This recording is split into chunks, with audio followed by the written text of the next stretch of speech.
So Arthur Beterbiev versus Dimitri Bivol and Janril Casimero versus Saul Sanchez. Exact same date mga boss. Maglalaban yung dalawang yan. Yan yung pag-uusapan natin ngayon. Pero bago yan, huwag kalimutang mag-subscribe at i-hit yung notification bell para palagi kang updated sa ating mga legit and hype na kwentuhan sa mundo ng sports. Welcome back to my channel, LG nga pala ang tagapagkwento sa inyo ng mga trending sa social media, sports and entertainment locally or internationally. Kung bago ka palang like, share, follow me para palagi kang updated sa ating mga legit in hype na kwentuhan mga boss. Sumunod sports, boxing, MMA, arm wrestling at iba pa. So sa araw na yan is yung laban, madaling araw mga boss, sa Riyadh. Dito sa atin, October 12 doon, 13 sa atin. Arthur Beterbiev versus Dimitri Bivol. And marami pong usap-usapan ngayon na ito ay 50-50 fight kasi parehong undefeated, parehong champion. But may lamang ng konti mga boss sa odds itong Dimitri Bivol, pero konti lang yung lamang kay Arthur Beterbiev dahil mostly sa mga nagsasabi is lamang daw si Bivol sa skills, sa speed, timing, hand speed and footwork. So yan yung sinasabi ng iba, and si Arthur Beterbiev is ang lamang is yung power lang. But iba yung pananaw ko sa laban na to mga boss. Ako naniniwala sa laban na to. Yes, this is a 50-50 fight. But yung Arthur Beterbiev mga boss is hindi lang power yung maibibigay. Dahil ito ay skillful, technician, may good timing, and may ring IQ. So akala ng iba, puro power lang yung maibibigay nitong Arthur Beterbiev kay Dimitri Bivol and mahihirapan to sa distance. Yes, magaling sa timing and distansya itong Dimitri Bivol plus yung kanyang hand speed. 'Di ba? Magaling yung galawan, may in and out movement, maganda rin yung kanyang timing. And natalo niya si Canelo Alvarez via unanimous decision, no? And Zurdo Ramirez na undefeated din, pero mostly nagiging fan sila ni Bivol dahil natalo lang niya si Canelo Alvarez. Pero ito yung pananaw ko mga boss, lahat ng laban ni Arthur Beterbiev, former world champion yung iba, may undefeated, may malakas magaling like Marcus Brown, diba? Anthony Yarde, nasabi nahirapan si Arthur Beterbiev. Joe Smith na nahirapan itong si Dimitri Bivol sa laban niya. May isang round pa doon na natamaan siya ng overhand kung saan naalog to, and buti na lang naabutan ng ring ng bell. So malakas yung Joe Smith pero umabot ng decision pabor kay Dimitri Bivol. Pagdating kay Arthur Beterbiev against Joe Smith is na knockout mo to sa loob lamang ng 2 rounds. And ito pa mga boss, kay Canelo Alvarez umabot ng decision yung Callum Smith. Pagdating ng umakyat si Callum Smith ng light heavyweight division is na knockout lang to ni Arthur Beterbiev. So mostly yung ibang mga fights ni Arthur Beterbiev is talagang malalakas, magagaling. At ito pa mga boss, yung same exact style pero mas lamang sa power is yung Vosdik mga boss, yung Ukrainian undefeated fighter na nakuha ni Arthur Beterbiev yung kanyang belt, kaya siya naging unified champion ngayon sa light heavyweight division. Pareho sila ng galaw mostly. Magaling sa timing, may speed, may in and out movement, may skills. But lamang ito sa power yung Vosdik mga boss. Naging coach pa nga ito si Teddy Atlas kay Alexander Vosdik mga boss sa laban kay Arthur Beterbiev. Pero yun nga, natalo si Vosdik, na knockout po siya ni Arthur Beterbiev. So yung style na ganun, na in and out, skills, a little bit of power, is nakaharap na yan ni Arthur Beterbiev. Actually, mas malakas pa yung Vosdik kaysa kay Bivol mga boss, sa totoo lang. Remember Vosdik, nakalaban niya si David Benavides. Nag-retire siya mga boss pagkatapos ma-knockout, matalo ni Arthur Beterbiev. Diba? Nahirapan siyang bumalik sa ring. Yung mental niya mga boss, nagkaroon siya ng problem. Pero yun nga, kahit past prime na itong Vosdik, inahirapan pa rin si David Benavides nung umakyat to ng light heavyweight division. Ganun kagaling yung Vosdik. Pero yun nga, na-knockout lang ni Arthur Beterbiev. So sabi ng iba, maganda rin naman yung record.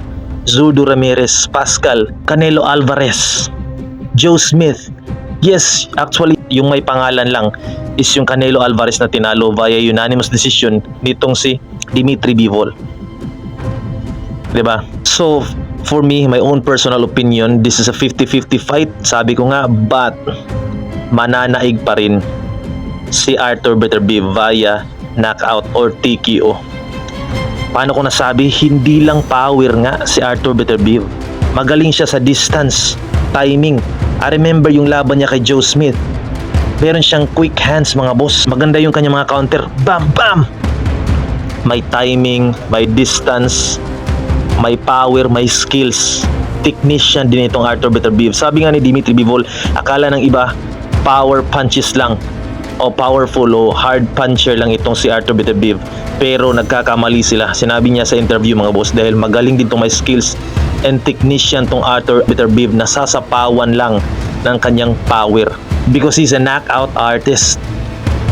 And sabi nga ni Chris Algieri mga boss sa Pro Box, nakasama niya before sa Arthur Beterbiev, sabi niya nung time ng laban nila ni Vosdik, sabi niya itong Vosdik daw yung talaga yung idol niya kasi magaling yung galaw, maganda sa distance, yung timing, may hand speed, overall fighter, may in and out.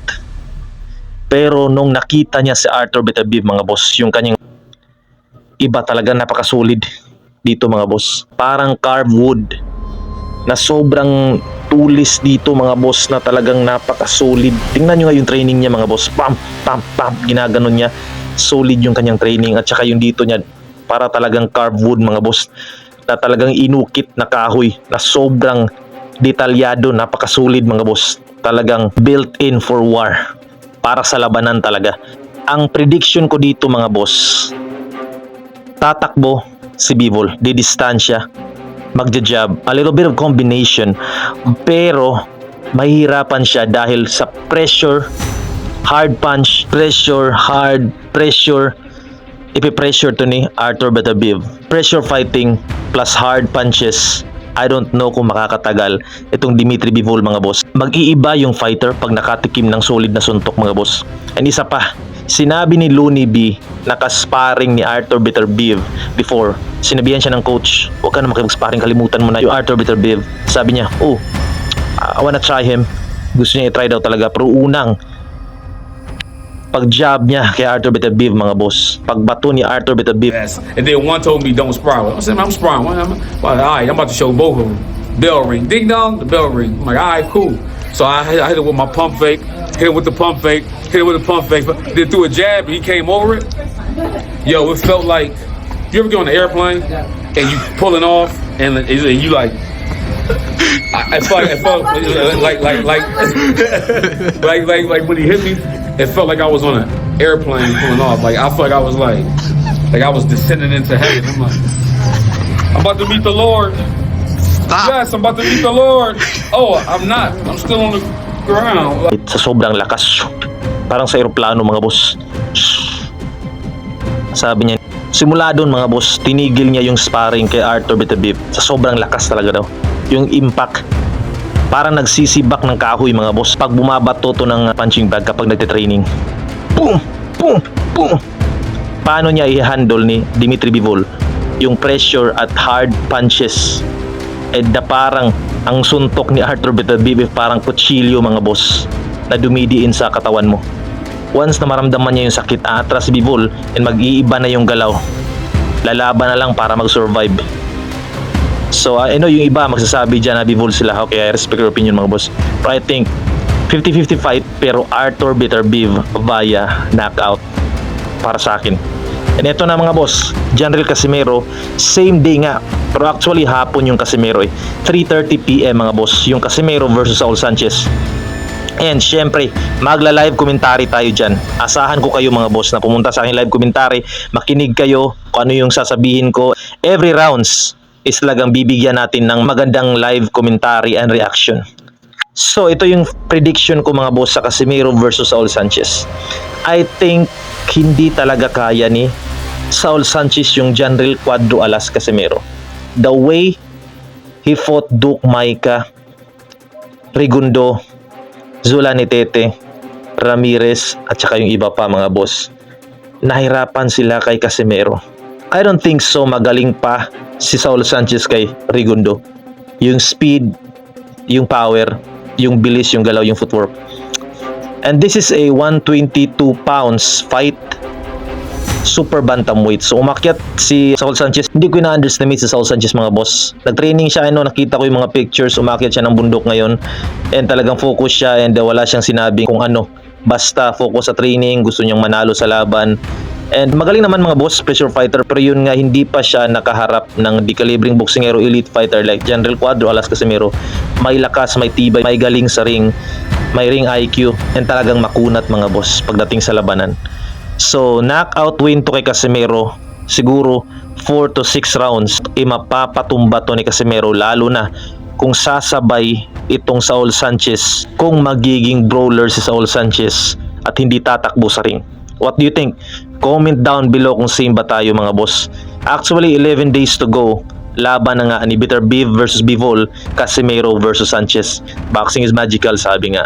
So, ihahain sa atin mga boss yung magandang laban. Masarap na pagkain ngayong October 13 na mga labanan mga boss. Bitter Beef and Casimero for me yung mananalo sa kani-kanilang laban. What do you think guys? Like, share, follow me. Yun lang. Salute, peace out.